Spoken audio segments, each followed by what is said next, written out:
Hello and welcome to the programme. Northern Ireland doesn't need more hospitals, it needs more roads. That's one of the findings from a far-reaching report into the state of the health service here. The former Chief Medical Officer for England, Sir Liam Donaldson, has spent months examining the performance of the Department of Health and the 5 health trusts. Sir Liam's conclusions are stark.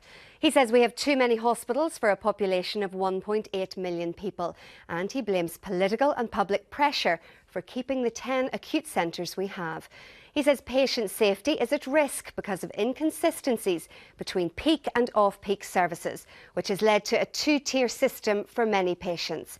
And he questions exactly who is running the health and social care system in Northern Ireland, describing the lack of a clear leader as a major obstacle to progress. Our health correspondent Mary-Louise Connolly reports now on the findings and recommendations of the Donaldson report. A GP surgery in Belfast. For most people, their local doctor is their first point of contact with the health service. While this latest review explores how that service can be improved, it also makes fundamental points about how the service is being managed, and it raises that thorny issue whether Northern Ireland has too many hospitals. It needs fewer hospitals as presently configured. I would encourage them to go with my recommendation of getting an international panel of experts who know what the best looks like, and to stand back and listen to that debate, and hopefully then the debate will be detoxified, because it is a very, very toxic debate, and nobody has ever had the courage to say, let's walk through this door into a much brighter future. What makes this report different from all the others is that it shines a light on the bureaucratic nature of the health service.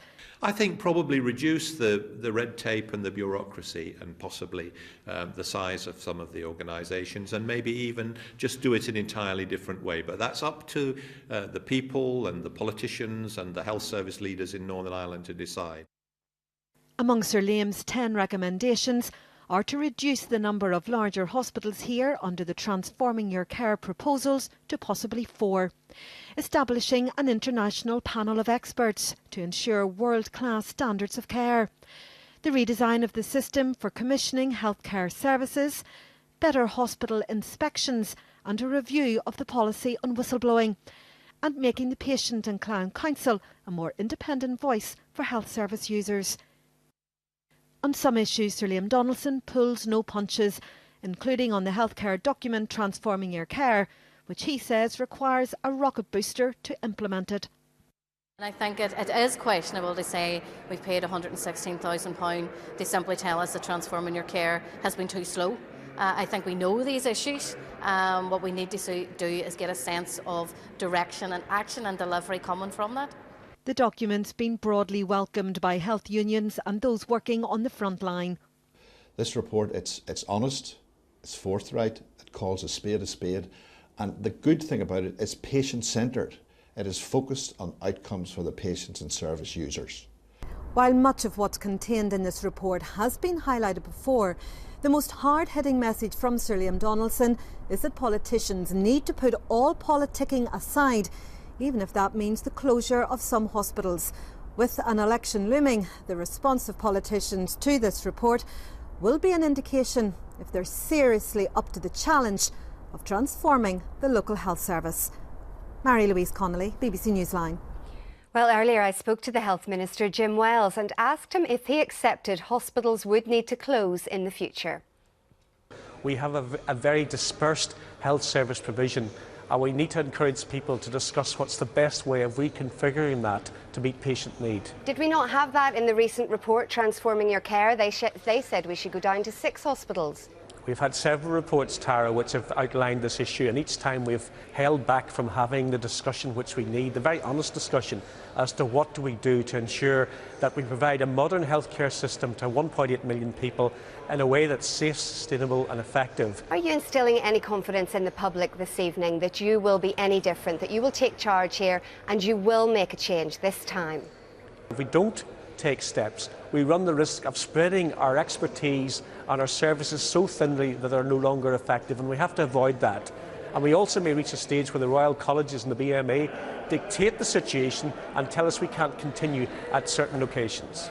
Will you implement recommendation 1 then? His main recommendation is that you bring an independent panel of experts in, you accept what they're going to say in advance, so he's providing you with cover, and take on board what they decide for the future of our hospitals. No.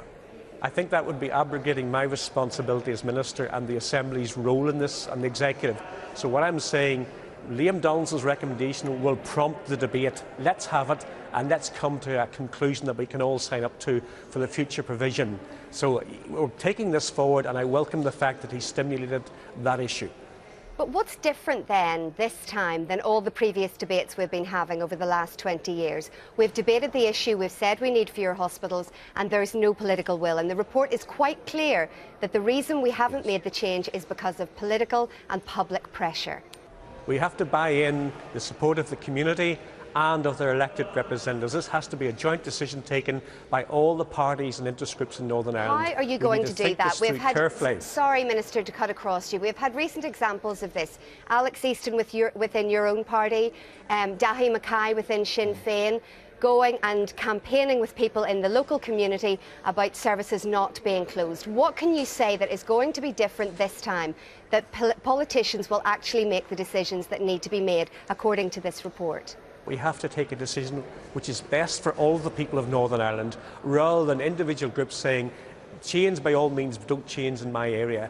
And the reality is, in 10 years' time, if we're going to have a safe and sustainable service, it can't be on exactly the model we have at the moment. And there are possibilities of making changes which the community can buy into. Well, you could make one change right away. You could implement Transforming Your Care. That was the transfer of services from hospitals into the community. You could do that right away. Well, we could, Tara, but unfortunately when that report was issued we couldn't envisage the financial situation that we're in. We asked for £70 million for that transformation and we haven't achieved that. Therefore, the move to Transforming Your Care will be slower than anticipated. But what everybody, including Sir Liam Donaldson, has agreed, it is the right direction of travel. Even Maeve McLaughlin, the Chair of the Health Committee, has agreed on that. It's just going to be slower than we expected because we are in terribly difficult financial times, and it's proving very hard to obtain the funds to implement it quickly. But real transformation is happening even as we speak. When it comes to this report, it says that people out in the general public don't realise that they're actually more at risk going to smaller hospitals, a larger number of smaller hospitals, that we'd actually be better with a smaller number of hospitals. Are you happy to stand over a system that is putting our patients at risk? It's not putting patients at risk, Tara, but what it is doing is that during the day in the big hospitals we can sustain a very, very comprehensive service. At night in the smaller hospitals, the system is under stress. We're having difficulty attracting staff, we're having difficulty attracting enough patients in order for those staff to hone their expertise. And the reality is that Sir Liam has confirmed that many of us believe is that that's becoming a more difficult situation. And that's why we have to reconfigure and look at different ways of using those resources to have a more effective service. So does that mean closing hospitals? What we've said is we'd like to hear people's view by the 30th of April. We want a full public engagement. I want to come back to the Assembly having assessed that debate, and we want the community now to decide what is best for the provision of health service in Northern Ireland for the foreseeable future. What changes can we as a community buy into?